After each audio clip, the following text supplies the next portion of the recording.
Varicose veins కి సరైన చికిత్స కోసం సంప్రదించండి ఎవిస్ హాస్పిటల్.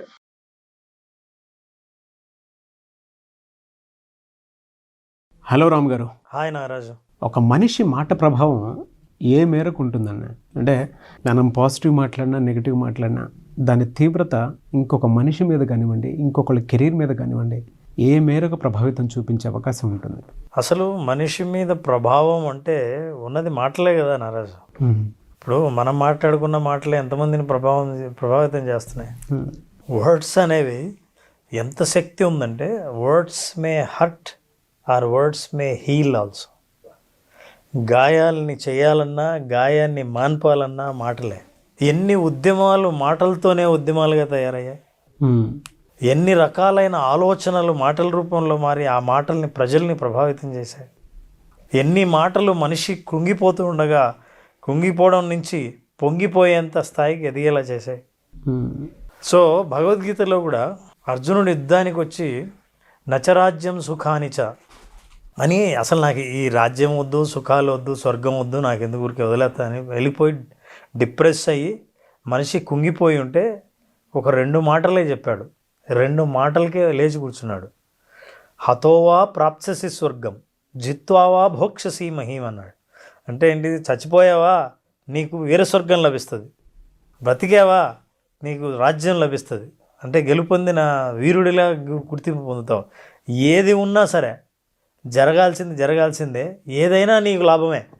ఈ మాటలు చెప్పడంతోనే, ఈ ఒక్క మాటలే కదా మనిషి చేతగాని వాడు కూడా చేత అవుతుంది అని ముందుకు వస్తాడు. కానీ ఇవే మాటలే మనం పాజిటివ్గా మాట్లాడితే మనిషిని గాయాలే కాదు, మానసికమైన గాయాలని కూడా మార్చే శక్తి మాటల్లో ఉంది. మాటల యొక్క ప్రభావం, భాష యొక్క ప్రభావం, అందులో ఉన్న ఎమోషన్స్ యొక్క ప్రభావం ప్రతిరోజు మనం అనుభవంలోకి తీసుకొస్తూ ఉంటాం, మనకు తెలియదు. కానీ అది ఏదైనా కావచ్చు, నెగిటివ్ కావచ్చు. ఒక్కొక్కసారి ధైర్యవంతుడిని కుంగదీసేవి అవే. రాత్రంతా నిద్ర లేకుండా బాధపడే విమర్శనాస్త్రాలు కూడా మాటలతో వచ్చేవే. మాటలు మాట్లాడడం మనిషికున్న ఆవేశము, కోపము, ఎదుటి వాళ్ళ మీద ద్వేషము, ఇట్లాంటి కోపము, వీటన్నిటినీ మనం ఎక్స్ప్రెస్ చేయడానికి వాడేది కూడా మాటలేగా. అవునండి. అంటే కొట్టిన దెబ్బ కంటే కూడా మాట్లాడిన మాట ఎక్కువ గాయం కలిగిస్తూ ఉంటుంది. అదే అంటారు, stones and sticks May break my bones. కానీ మాటలు అంతకంటే మనసును బాగా ఎక్కువ గాయపరుస్తాయంట. గాయపరిచే మాటలు ప్రతిరోజు మనకు తెలియకుండానే కొంతమందిని గాయపరిచే మాటలు మాట్లాడుతుంటాం, కొంతమందిని ఎంకరేజ్ చేసే మాటలు మాట్లాడుతుంటాం. మనం కూడా కొంతమంది మాటలకు గురి అవుతూ ఉంటాం, మంచి మాటలకి, చెడ్డ మాటలకి. సో మాటకి ఎంత ప్రభావం ఉందంటే చాలామంది సైకాలజిస్టులు, న్యూరో సైంటిస్టులు కూడా దీని మీద స్టడీ చేశారు. వాళ్ళ స్టడీలో తెలిసింది ఏంటంటే, మీరు విన్న తర్వాత ఈ మాటల ప్రభావం బ్రెయిన్ లెవెల్లో ఉంటుంది, బ్రెయిన్ కెమిస్ట్రీని కూడా చేంజ్ చేస్తుంది. కొంతమంది ఒక్క మాట సాయం చాలదా అని, అందులో సాయం ఏముంది? డబ్బులు ఇవ్వట్లేదు, నీకు ఏ వస్తువులు ఇవ్వట్లేదు, కానీ నేనున్నా నీకెందుకు అన్న మాట చాలు మనిషిలో ఎక్కడ లేని ధైర్యాన్ని తీసుకొస్తుంది. సో ఇది మాట సాయం అంటాం. సో న్యూరో సైంటిస్ట్ చెప్పింది ఏంటంటే, మీరు ఎప్పుడైతే పాజిటివ్ మాట విన్నారో న్యూరో కెమిస్ట్రీ కూడా మారి మనిషిలో ధైర్యాన్ని, అంతకుముందు లేని ధైర్యాన్ని తీసుకొస్తుంది అని. మసారు ఎమటో అని ఒక జపనీస్ సైంటిస్టు, ఆయన ఈ మాటల ప్రభావం ఎట్లుంటుందో ప్రయోగం చేయాలని ట్రై చేశాడు. ఆయన ఏం చేశాడు తెలుసా? నీటి చుక్కను తీసుకుని దాంతో మాట్లాడాడు. ఆ మాట్లాడిన తర్వాత ఆ చుక్కల్ని, నీటి బొట్టుని ఫ్రీజ్ చేశాడు ఫ్రిడ్జ్లో. చాలా తక్కువ టెంపరేచర్లో ఫ్రీజ్ చేస్తే, I love you, my thanks to you, you are so beautiful అన్న మాటలు మాట్లాడి అవి విన్న ఆ నీటి బొట్టును ఫ్రీజ్ చేసిన తర్వాత ఆ క్రిస్టల్స్ చాలా అద్భుతమైన వజ్రాన్ని పొదిగితే ఎలా ఉంటుందో ఒక నగ, అట్లాంటి షేపును అది ఏర్పరచుకుంది. అంటే ప్రాణం లేని నీళ్లు కూడా స్పందించి మాటలకి అంత అందమైన రూపం ఇచ్చింది. అట్లాగే ప్రయోగం చేశాడు. ఇంకో నీటి బొట్టు తీసుకొని అదే క్వాలిటీ, అట్లాంటి ప్యూరిటీనే ఉన్న నీటి బొట్టును తీసుకొని దాంతో నెగిటివ్గా మాట్లాడాడు. I hate you, I don't like you, ఇట్లాంటివన్నీ నెగిటివ్ మాటలు మాట్లాడి దాన్ని ఫ్రీజ్ చేస్తే అది అసిమెట్రికల్గా ఏదో ఒక ముద్దలాగా, దానికి ఏ ఆకారం లేని ముద్దలాగా అది ఫ్రీజ్ అయిపోయింది. అప్పుడు ఆయన తన థీసిసే రాశాడు. ప్రపంచంలో ఇది చాలా పాపులర్. మసారు ఎమటో చేసిన ప్రయోగం, మాటలకి నీటి చుక్క కూడా ఎలా స్పందిస్తుంది అన్న. ఇది ప్రతి మనిషి జీవితంలో కూడా ఎదుటి వాళ్ళ అభిప్రాయాలు మనం ఏర్పరచుకోవడానికి కారణం కూడా వాళ్ళ మాటలే. ఈ మాటలు ఏంటి? భాష ప్లస్ చాయిస్ ఆఫ్ వర్డ్స్. మీరు ఎలాంటివి ఎన్నుకుంటున్నారు అని. మీరు అవతల వాళ్ళు మాట్లాడేటప్పుడు మీ దగ్గర చాయిస్ ఉంటుంది. ఎన్నో రకాలైన పదాలు మీ ముందుంటాయి. మీరు బాధ పెట్టే మాటలు ఎంచుకుంటున్నారా, లేదా మీరు అవతల వాళ్ళని సంతోషపెట్టే మాటలు ఎంచుకుంటున్నారా? Is it a hurt or heal? దీన్ని బాధ పెట్టచ్చు, అవతల వాళ్ళని ఎంకరేజ్ కూడా చేయొచ్చు, అవతల వాళ్ళ గాయాలని కూడా మానిపోవచ్చు. ఫర్ ఎగ్జాంపుల్ చూద్దాం, కొంతమంది కామన్ సెన్స్ ఉండదు. మాట్లాడుతుంటే ఏం మాట్లాడుతున్నారో, ఎక్కడ మాట్లాడుతున్నారో తెలియదు. అందుకే అంటాం సమయము సందర్భం ఉండక్కర్లా అని. ఇంకో సామెత ఉంది, నోరు మంచిదైతే ఊరు మంచిది అవుతుంది. చిన్న మాట. నోరు అంటే ఏంటి? భాష. మీ మాటలు మంచిగా అయితే ఊరంతా మీకు మంచిదిగానే కనిపిస్తుంది అని. సో ఈ విషయాలు మనం దృష్టిలో పెట్టుకుంటే, కొంతమందికి ఇప్పుడు మీరు ఎవరైనా ఒక హాస్పిటల్లో కొంతమంది ఉంటారు, హాస్పిటల్లో విజిట్ చేయడానికి వస్తారు. కొంతమంది మాట్లాడడం సరిగా రాదు. పేషెంట్ మంచం మీద ఉంటాడు. అలాగే సుబ్రావుని చూడడానికి ఎవరో వచ్చారు. సుబ్రావు పాపం ఆరోగ్యం బాగలేదు, కొంచెం సెలైన్ ఎక్కించాలి అని డీహైడ్రేట్ అయితే హాస్పిటల్లో జాయిన్ అయ్యాడు. సెలైన్ ఎక్కిస్తున్నారు. ఈ లోపల చూడడానికి వచ్చారు. మనకు వచ్చిన మిత్రులు, బంధువులు అన్ని రకాల వాళ్ళు ఉంటారుగా.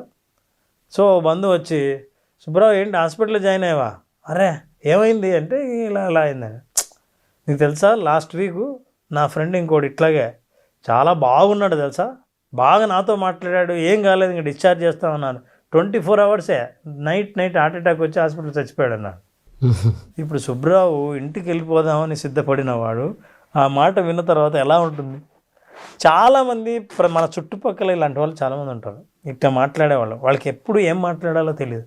అసలు అది మాట్లాడాల్సిన సందర్భం కూడా కాదు. ఇంతకుముందు డబ్బులు మొత్తం పోగొట్టుకున్నారు తెలుసా, ఈ బిజినెస్ పెడితే అసలు లాసు అని అన్నాను అనుకోండి, ఇంక మొదల్లోనే ఈ నోటు ఇట్లా మాట్లాడాడే అని అవతల వాళ్ళు డిస్కరేజ్ అయిపోయే ప్రమాదం ఉంది. కొంతమంది ఉంటారు చాలా అందంగా చక్కగా మాట్లాడతారు. అసలు చిన్న విషయాలనే, ఫర్ ఎగ్జాంపుల్ మీరు డ్రెస్ వేసుకుంటే పొద్దున్నే లేచి మీ కాంబినేషన్ బాగుందండి అంటే చాలదా ఆ రోజు ఉత్సాహం రావడానికి? మీరు చేసిన పని బాగుందని మెచ్చుకోవడానికి ఒక 2 మాటలకు వాళ్ళని ఎంత బాగా గుర్తుపెట్టుకుంటాం, వాళ్ళని ఎంతగా గౌరవిస్తాం. అయితే నేను అన్నది ఎప్పుడు మీరేమో మంచి మాటలు మాట్లాడడం కోసమని అవతల వాళ్ళని ఏ తప్పు చేసినా సరే మనం మంచిగా మాట్లాడాలా అన్న ఆలోచన వచ్చిందనుకోండి, తప్పును కూడా ఎంత అందంగా ఎత్తి చూపొచ్చో. అరే మనిషిని బాధ పెట్టకుండా తన తప్పు తాను తెలిసేటట్టు మాట్లాడడం అనేది ఒక కళ.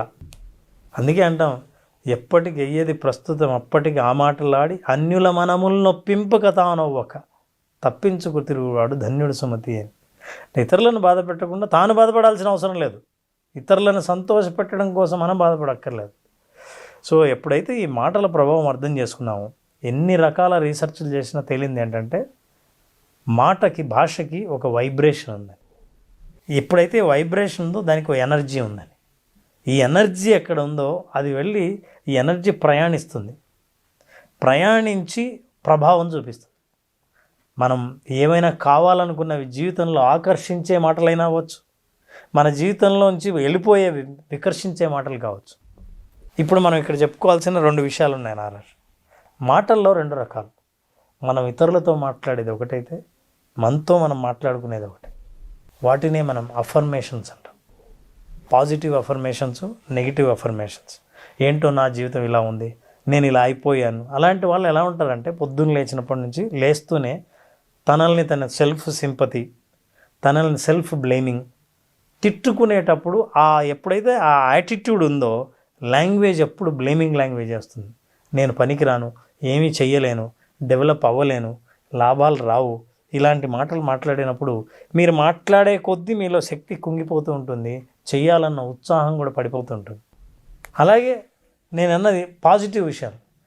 అసలు పాజిటివ్ అఫర్మేషన్స్ అంటే ఏంటి? నేను సాధించగలను, ఎందుకు సాధ్యం కాదు, ఎవరైనా సాధిస్తే మనం సాధించవచ్చుగా అని.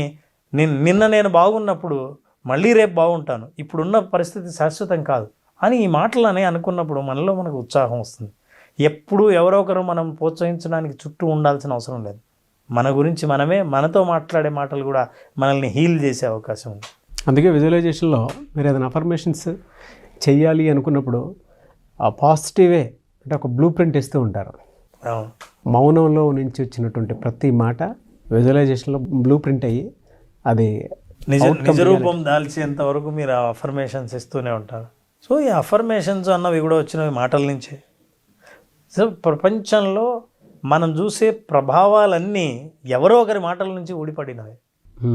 అందుకే కొన్ని మాటలు ఇప్పటికీ మన హృదయంలో నిలబడిపోయే ఉంటాయి. స్వాతంత్రం నా జన్మ హక్కు బాగా గుర్తుపెట్టుకుంటారు. ఈ దేశం నీకేమిచ్చిందని కాదు, నువ్వు ఈ దేశానికి ఏమిచ్చావు అని ఒకసారి ఆలోచించు. ఇట్లాంటి మాటలే మనిషిని మనం గుర్తుపెట్టుకునేలా చేస్తాయి, ప్రోత్సహించేలా చేస్తాయి, మోటివేట్ చేస్తాయి. అలాంటి మాటల్ని మనం గనక మన కోసం సృష్టించుకోగలిగితే, ఆ మాటల్ని మనం రిపీటెడ్గా చెప్పుకోగలిగితే దాన్ని అఫర్మేషన్స్ అంటాం, పాజిటివ్ అఫర్మేషన్స్ అంటాం. సో ఫైనల్గా నేను చెప్పాలనుకుంది నారాజు, మీ మాటలు ఎదుటి వారిని నొప్పించకుండా మాట్లాడండి. అది నొప్పించినప్పుడు మన అహం చల్లారచ్చు, కానీ ఎదుటివాడి మనసు గాయపడుతుంది.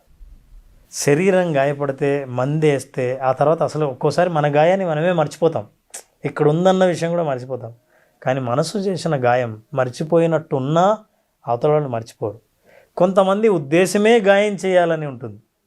అట్లాంటి ఉద్దేశం నుంచి, ఆ ఉద్దేశం ఉండి మీకు ఎప్పుడైతే గ్రాటిట్యూడ్ అనేది లేదో జీవితంలో, మీరు ఎప్పుడు గాయపరచడానికి ప్రయత్నిస్తుంటారు. గ్రాటిట్యూడ్ అన్నది ఎప్పుడైతే మనం ఎక్స్ప్రెస్ చేస్తామో భాష మారిపోతుంది. మీరు నాకు మంచి చేశారు, ఈ జీవితం నాకు ఎన్నో ఇచ్చింది, నా తల్లిదండ్రుల నుంచి నేను స్ఫూర్తి పొందాను, నా చుట్టూ స్నేహితులు నా మంచి కోరేవాళ్ళే, ఇవన్నీ ఏంటి గ్రాటిట్యూడ్ చెప్తున్నవే, కానీ మాటల రూపంలో ఇవి చాలా పాజిటివ్ వర్డ్స్. ఇదే గ్రాటిట్యూడ్ లేకుండా ఉన్నవి మాట్లాడే మాటలు ఏవైనా బ్లేమింగ్ లాంగ్వేజ్, ఇదంతా నెగిటివ్ వర్డ్స్. సో మన లైఫ్ మొత్తం షేప్ అవ్వడానికి కారణం కేవలం భాష, మాటలే. ఇప్పుడు మీరు నిర్ణయించుకోండి, మీ షేప్ ఎలా ఉండాలి. వజ్రం లాంటి, నేను చెప్పాను మసరు ఎమటో లాంటి వజ్రం లాంటి షేప్ చేసుకోవాలని అనుకుంటున్నారా, లేదా ఒక రా ముద్దలాగా తయారు చేసుకోవాలనుకుంటున్నారా అనేది మీ మీద ఆధారపడింది. సైంటిఫిక్ రీజన్ తోటి చిన్న వాటర్ డ్రాప్ మీద మీరు చెప్పినటువంటి ఎగ్జాంపుల్ ఉంది చూసారా. అనుకుంటా ఉన్నా, ఒక మనిషి బాధలో ఉన్నప్పుడు చుట్టుపక్కల ఒక మాట సాయం కోసం ఎదురు చూసేటువంటి పరిస్థితి ఉన్నప్పుడు, ఎవరైనా మన వీడియోస్ చూసేటువంటి వాళ్ళు చాలామంది ఉంటారు. ఒక మాట సాయం ఈ విధంగా దొరికినా కూడా 10 మంది సాయం అక్కర్లేదన్న, అక్కడికక్కడే మోటివేట్ అవుతారు, అక్కడికక్కడే జీవితాన్ని పునరుద్ధరించుకుంటారు, ఇంకో పునర్జన్మ తీసుకోవడానికి అవకాశం ఉన్నంత బాగా తీసేసుకుంటారు. ఇవాళ మన విజువలైజేషన్లో కూడా చాలామంది తీసుకునేది పునర్జన్మ లాంటిదే. అంటే ఒక విషయాన్ని అక్కడే ఫర్గివ్ చేసి నెక్స్ట్ లెవెల్కి వెంటనే వెళ్ళటం. త్రూ విజువలైజేషన్ అది సాధ్యం అవుతుందని అంటే, త్రూ ఇది ఓరల్ సబ్జెక్ట్ మీరు నేను మాట్లాడుకునేటువంటిది. అది ఎంత పర్సనాలిటీని హీల్ చేస్తుందని అంటే, ఒక మనిషి పడిపోవడానికి ఈ మాటే శాసిస్తుంది, ఒక మనిషి ఆనందపడడానికి లేదా పర్సనాలిటీ హీల్ చేసుకోవడానికి ఈ మాటే ఉపయోగపడుతుంది. అంటే భగవద్గీతలో కూడా చెప్పినటువంటి కొన్ని విషయం, అంటే ఇప్పటికీ గీతలో శ్రీకృష్ణుడు ఏం చెప్పాడో అర్జునుడు అదే చేశాడు. ఆ మాట లోక కళ్యాణం కోసం ఉపయోగపడేది. కొన్ని అలానే ఉంటాయి సార్. అదే కాదు, శ్రీరాముడు కూడా తండ్రి చెప్పాడన్న ఒకే ఒక మాటతోటే ఈరోజు మనకు దేవుడు శ్రీరాముడు. అవును, మంచి మాట మీరు విన్నప్పుడు మీ మాట మారుతుంది, అది ప్రభావం. ఎస్, అలా మీరు ఎంతమంది మాటలు మార్చే వాళ్ళుగా తయారవుతారో మీరు నిర్ణయించుకుంటే చాలామంది జీవితాలు మారుతున్నట్లు లెక్క. Really good and thank you sir, thank you so much Ram garu. Thank you.